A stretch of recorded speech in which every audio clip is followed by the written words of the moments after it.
வணக்கம் ஐயா. வணக்கம், உட்காருங்க. பரவாயில்ல. அட நான் உட்கார்ந்தா உட்காருங்களா? சரி உட்காருங்க.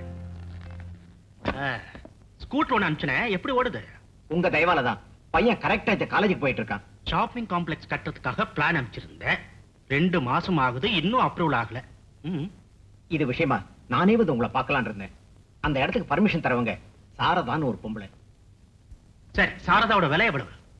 யாருமே வாங்க முடியாது. அடப்போயா, கரு வளர்றதுக்காக கர்ப்பப்பைய வாடகை கொடுக்கிற காலம் இது. சரி சரி, அந்த பொம்பளை கூப்பிடு.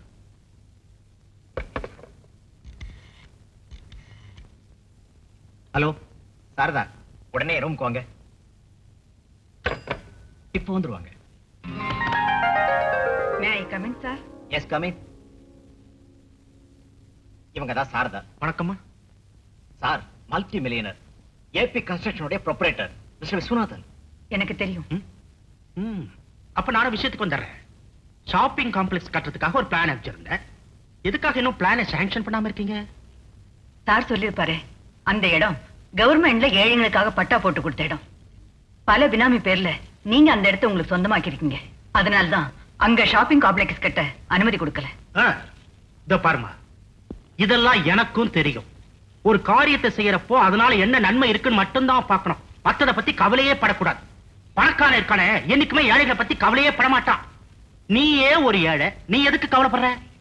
ஏழையோட சிரமம் இன்னொரு ஏழைக்குத்தான் தெரியும். உன்னை பணக்காரியா மாத்தி காட்டுற.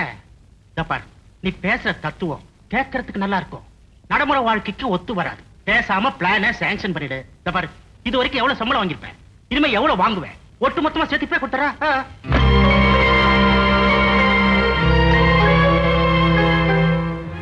மரியாதையா சொல்றேன், இதுக்கு மேலே நீங்க என்ன வற்புறுத்தினா, நீங்க எனக்கு லஞ்சம் கொடுக்க வந்தீங்கன்னு போலீஸ்க்கு புகார் பண்ணுவேன். சார், இனிமே இந்த மாதிரி விஷயத்துக்கு எல்லாம் கூப்பிட்டு அனுப்பாதீங்க. உங்கம்மா இங்க வாய. அவ கூட வேற இருக்காங்க. சாரதாக்கு ஒரு பையன் இருக்கான், பேரு சேகர். பிஇ படிச்சுட்டு வேலை கிடைக்காம இருக்கான்.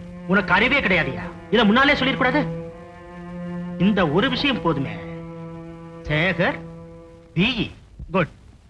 உன்னோட படிப்பின் திறமை நான் ரொம்ப பாராட்டுறேன். Sekar, you are appointed. ரொம்ப தேங்க்ஸ் சார். எனக்கு இந்த வேலை இவ்வளவு சுலபமா கிடைக்கும்னு நான் நினைச்சு கூட பார்க்கல.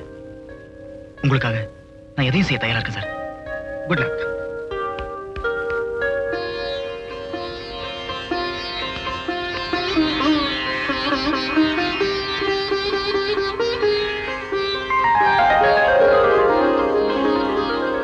என்ன ஆசீர்வாதம் பண்ணுங்கம்மா, எனக்கு வேலை கிடைச்சிருச்சு. நல்லா இருப்பா. நான் பட்ட கஷ்டமெல்லாம் மீன் போகல. இந்த வார்த்தையை கேட்கறதுக்கு எவ்வளவு சந்தோஷமா இருக்கு தெரியுமா? உனக்கு 2 வயசு இருக்கிறப்பவே உங்க அப்பா நம்மளை விட்டு போயிட்டாரு. தனி பொம்பளையா நின்னு போராடித்தான் உன்னை வளர்த்த.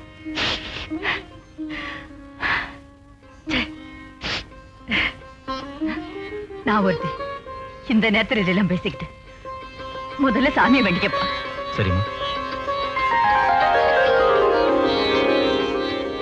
இனிமே நமக்கு எந்த கஷ்டம் வராதுமா. கூடிய சீக்கிரம் ஒரு பிளாட் வாங்க போறேன். நீங்க கூட இனிமே வேலைக்கு போகணும்னு அவசியமே இல்லை. இல்லப்பா, என்னுடைய வருமானத்திலே குடும்பம் நடக்கட்டும். உன் சம்பளத்திலிருந்து ஒரு நயா பைசா கூட தொட மாட்டேன். அப்படியே பேங்க்ல போட்டு வைக்க போறேன். அது உன்னுடைய எதிர்கால வாழ்க்கைக்கு பயன்படும். ஆமா, உனக்கு எங்கட வேலை கிடைச்சிருக்கு? ஏபி கன்ஸ்ட்ரக்ஷன்ஸ்ல டிசைனிங் இன்ஜினியர் வேலைமா. Morning sir. Good morning. Please. Thank you. Sekar, உங்ககிட்ட ஒரு முக்கியமான விஷயம் பேசணுங்கிறதுக்காகத்தான் உங்களை ஏன் வீட்டுக்கு வர சொன்னேன். இந்த ஃபைலை பாருங்க. இப்ப நாம கட்ட போற ஷாப்பிங் காம்ப்ளெக்ஸோட பிளான் அது இன்னும் அப்ரூவல் ஆகல. அதுக்கு காரணம் யார் தெரியுமா? உங்க அம்மா தான். சேகர், நீங்க சாரதாவோட மகன் தெரிஞ்சிருந்தோம் உங்களுக்கு நான் வேலை போட்டு கொடுத்துருக்கேன். Very grateful to you sir. Daddy, come. Sekar நீங்க? ஹலோ மாலதி. ஹலோ. சேகரை ஏற்கனவே தெரியுமா? தெரியும் டாடி. காலேஜ்ல நாங்க 2 பேரும் ஒண்ணா படிச்சோம். Is it good. உனக்கு ஒரு விஷயம் தெரியுமா? என்ன? நேத்து தான் சேகரை நம்ம கம்பெனில டிசைனிங் இன்ஜினியரா அப்பாயிண்ட் பண்ணிருக்கேன். How nice. சரிம்மா, நீ ஷாப்பிங் போயிட்டு வா. சேகர்கிட்ட மத்தத நான் பேசிக்கிறேன். சேகர், நாளைக்கு உங்களை ஆபீஸ்ல மீட் பண்றேன். Okay. See you. Bye. Sekar, இந்த ஃபைல்ல ஒரே ஒரு கையெழுத்து உங்க அம்மா கிட்ட இருந்து வாங்கிட்டு வந்துட்டா உங்க வாழ்க்கை பாதையை நான் மாத்தி காட்டுறேன். இனிமே நீங்க என்கிட்ட கை நீட்டி சம்பளம் வாங்குற தொழிலாளி இல்ல, என் மகளை கல்யாணம் பண்ணிக்க போற அதிர்ஷ்டசாலி. ஐ மீன் என்னோட போட முடியாது. என்னை பத்தி நல்லா தெரிஞ்சிருந்தோம். எங்கிட்ட கேட்க எப்படிடா மனசு வந்தது? அந்த விஸ்வநாதன் உனக்கு வேலை போட்டு கொடுத்துருக்கான்னு சொன்ன போய் சந்தேகப்பட்டேன். இதுக்காகத்தான் இருக்கும். உன்னுடைய படிப்புக்கும் திறமைக்கும் கிடைச்ச வேலைன்னு சொல்லி நீ சந்தோஷப்பட்டப்போ அந்த சந்தோஷத்தை கெடுக்க வேண்டாமேன்னு தான் நான் பேசாம இருந்தேன். இப்போ அந்த சந்தோஷத்தை கெடுத்துறாதுமா. இதனால எனக்கு ஒரு பெரிய வாழ்க்கை அமைய போகுது. தயவு செய்து கையெழுத்து போடுமா. குறுக்கு வழியில போய் தான் எதையும் சாதிக்க முடியும்னு நினைக்கிறியா? அதனால உன் வாழ்க்கை தாண்ட அழிஞ்சு போகும். அதுக்கு நான் காரணமா இருக்க மாட்டேன். நேர்மையா வாழறது தாண்ட நிம்மதியா இருக்கு. பெரிய நேர்மை. உன் நேர்மை எனக்கு என்ன பண்ணுச்சு? நானே வேலை தேடிட்டேன். நான் படிக்கிறப்போ என்கிட்ட 2 ட்ரெஸ் தான் இருந்தது. ஒரு ட்ரெஸ் துவச்சு போட்டுட்டு அடுத்த நாள் மழை வரக்கூடாதுன்னு சொல்லி தெய்வத்திட்ட வேண்டுவேன். அதை பத்தி நீ கவலைப்பட்டியா? நான் காலேஜ் போறப்ப ஹோட்டல்ல சாப்பிடாத உடம்பு கெட்டு போயிடுன்னு தினமும் தயிர் சாதம் கட்டி கொடுப்பேன். பசங்க பார்த்தா கிண்டல் பண்ண போறாங்களேன்னு தனியா மரத்தடியில் ஒளிஞ்சு சாப்பிடுவேன். இதெல்லாம் உனக்கு எங்க தெரிய போகுது? என் கூட படிக்கிற பசங்க எல்லாம் ஊட்டி கொடைக்கானல் டூர் போவாங்க. நீ அங்கெல்லாம் போவாத, குளிர் ஜாஸ்தி, உடம்பு கொத்துக்காதுன்னு சொல்லுவேன். முதல்ல அதெல்லாம் பாசத்துல சொல்றேன்னு நினைச்சேன். அதுக்கப்புறம் தான் தெரிஞ்சது எல்லாம் உன் கையால் ஆகத்தானோன்னு. நிறுத்துடா. சொந்த பந்தன் இல்லாம புருஷன் இல்லாம தனி பொம்பளையா இருந்து நானும் வேலைக்கு போய் உன்னையும் படிக்க வச்சு ஆளாக்குறதுக்கு எவ்வளவு கஷ்டப்பட்டிருப்பேன். என்ன பார்த்தா கையால் ஆகாதவன்னு சொன்னேன். நானா கஷ்டப்பட சொன்னேன்? நீயே பெத்த, நீயே கஷ்டப்பட்ட. என்ன எதுக்காக பெத்த?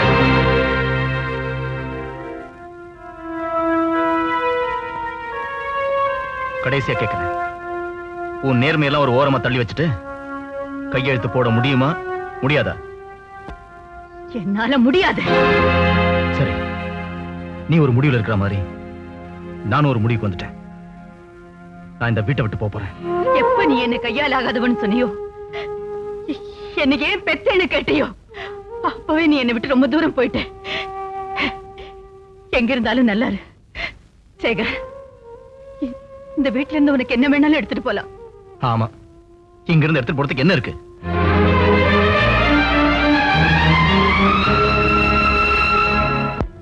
என் மகளை உங்களுக்கு தான் கல்யாணம் பண்ணி வைப்பேன். எனக்காக பெத்த தாயை தூக்கி எறிஞ்சிட்டு வந்திருக்கீங்க. சேகர், அடுத்த முகூர்த்தத்திலே உங்க கல்யாணம். சாரதாம்மா, விஸ்வநாதன் பிளான அப்ரூவ் பண்ணி தர மாட்டேன்னு சொன்னீங்க. இன்னைக்கு உங்க பையனையே அப்ரூவ் பண்ணி தந்துட்டீங்களே.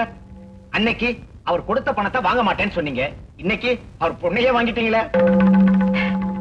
என்ன சார் சொல்றீங்க? உங்க பையனுக்கும் மிஸ்டர் விஸ்வநாதன் பொண்ணு மாலத்திக்கும் நாளைக்கு கல்யாணம். எனக்கு இன்விடேஷன் வந்திருக்கு. இத பாருங்க பாருங்க.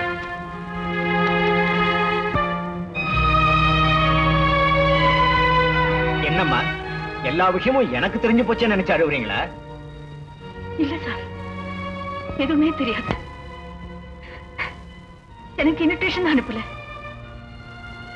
இந்த இன்விடேஷன்ல உங்க அப்பா பேரை கூட போடல. ஆனா நான் வாங்கி கொடுத்த பிங்கிற பட்டத்தை மட்டும் போட்டுட்டு இருக்கான். அதையாவது போட்டுட்டானே, பரவாயில்ல.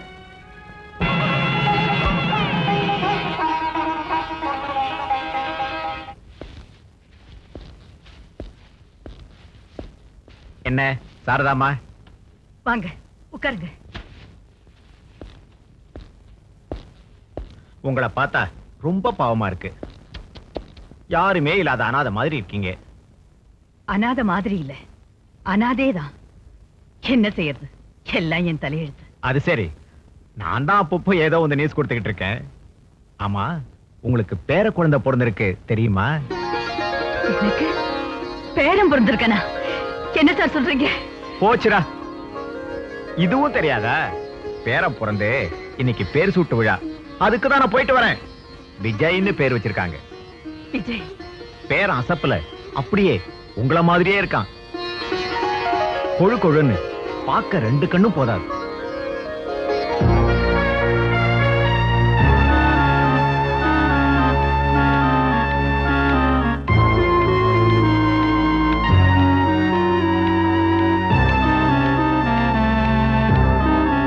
என்னங்க, உங்க திட்டம் நிறைவேறது போல இருக்கே.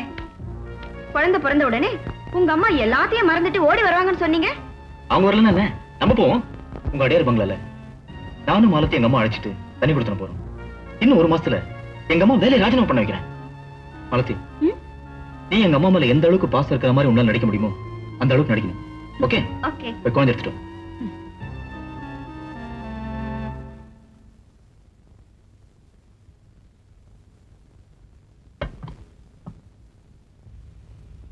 அம்மா,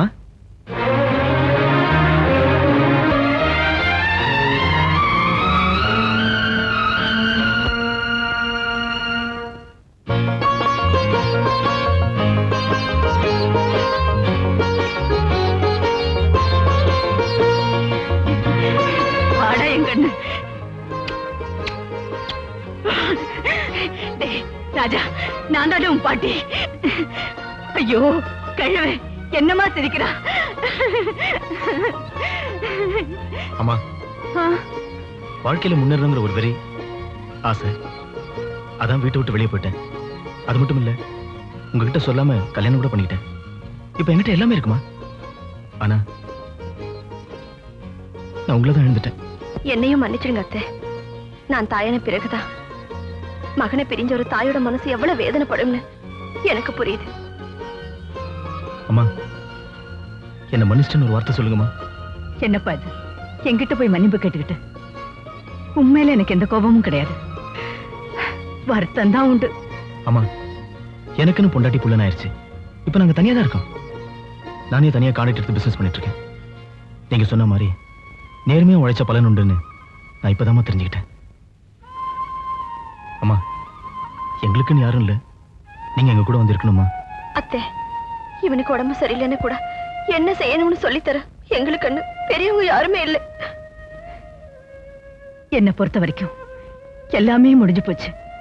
இருக்கிற மீதி காலத்தையும் நான் இப்படியே ஓட்டிடுறேன்.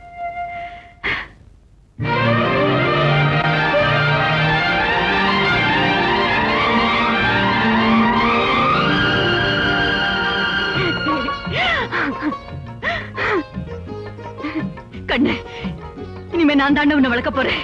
நான் தான் வளர்க்க போறேன். வரேன்ப்பா. வாங்கம்மா.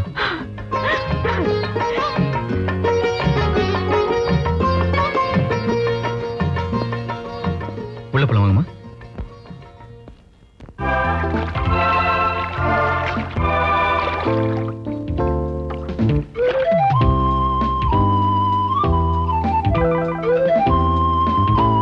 விஜய் கண்ணா, சரி. அழாம சமத்தா இருக்கணும். என்ன? மாலதி, குழந்தைய பாத்துக்க. நான் ஆபீஸ் போயிட்டு வரேன். வரட்டுமா?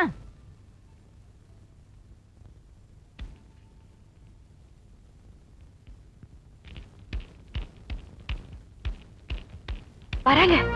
டாக்டர், போங்க. நான் சொன்னதெல்லாம் ஞாபகம் இருக்கட்டும். ஓகே. நாளைல இருந்து அம்மா வேலைக்கு போக மாட்டாங்க. என்ன டாக்டர், என்னாச்சு? ஒண்ணு இல்லம்மா, விஜய்க்கு ரொம்ப சீரியஸா இருந்தது. இன்ஜெக்ஷன் போட்டேன். பயப்படாதீங்க, சரியாயிடும். ஐயோ,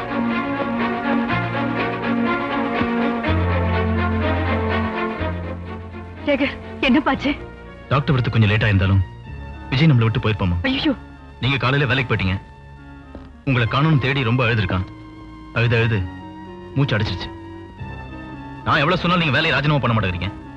உங்களுக்கு வேலை தான் பெருசு. தொடர்ந்து நீங்க வேலைக்கு போங்க. ஒரு நாள் விஜய் நம்மளெல்லாம் விட்டு போட்டா. டேய், இன்னொரு தடவை இப்படி எல்லாம் பேசாதடா. என் பேரனை விட்டு இனிமே நான் எங்கேயும் போக போறதில்ல. ஏன் ராஜினாமா லெட்டர் கொடுக்குறேன், நீயே கொண்டு ஆபீஸ்ல கொடுத்துரு.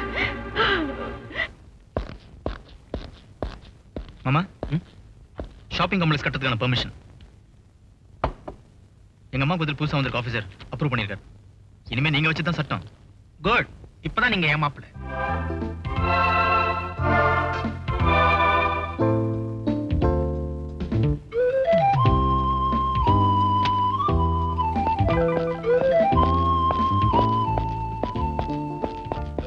பாட்டி, நான் எதிர்காலத்தை பாருங்க.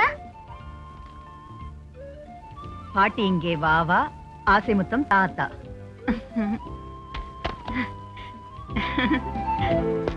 பாட்டி பாட்டி, நான் தான் கிளாஸ்ல ஃபர்ஸ்ட். Very good. என் பேர்ல ஜெயிக்க யாரால முடியும்? அப்பா கிட்ட இருந்து நாளைக்கு இதுல கையெழுத்து வாங்கி கொடுக்குறேன். வேண்டாம் பாட்டி, அப்பா கையெழுத்து போட வேணாம், நீதான் கையெழுத்து போடணும். உங்க அப்பா தான் கையெழுத்து போடணும். வேண்டாம், பாட்டி தான் எனக்கு பாடம் சொல்லி தராங்க, அதனால பாட்டி தான் எனக்கு கையெழுத்து போடணும். சரி, நானே போட்டு கொடுக்குறேன். வா.